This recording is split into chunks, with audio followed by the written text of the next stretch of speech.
What's the problem with using beta blockers if you're nervous about giving a presentation? Beta blockers are drugs that they don't make you high or giddy like marijuana or alcohol or anything, but they do reduce your ability to get stressed. They do relax you. So at first blush, it seems like it might be a good idea to use them.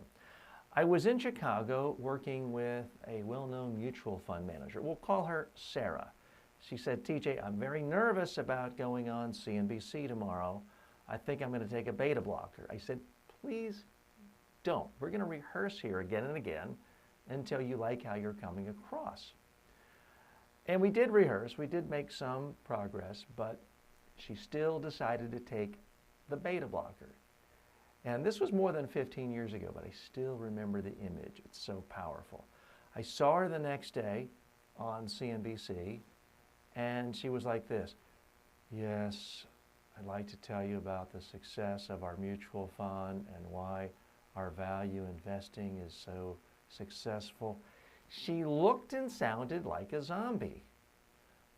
Very low energy, monotone, no movement in her body. So, yeah, the drug worked. She was more relaxed, but it brought her performance level down to the point where she looked scared, uncomfortable, nervous, untrustworthy, unbelievable. Now, she's still very successful.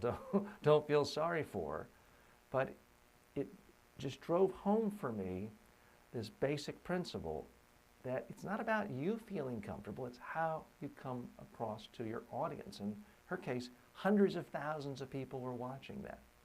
And that's really the lesson here. Everything you do getting ready for a presentation has to be about how it makes you come across your best to your audience, not just how you feel.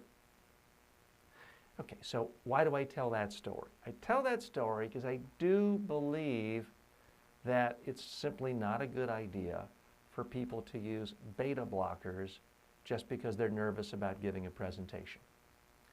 Now, if you're on them for other reasons or you're on any other kind of drugs and your doctor's telling you you have to be on them, don't listen to me. I'm not a doctor and I'm not your psychiatrist. I'm talking about the specific situation where you don't normally use any drugs and someone says, oh, take a beta blocker, you'll be relaxed before you give this big speech or before you give this interview. To me, that's a huge, huge danger sign. If you're nervous, you're not going to come across your best. That means you need to practice more on video, not take drugs.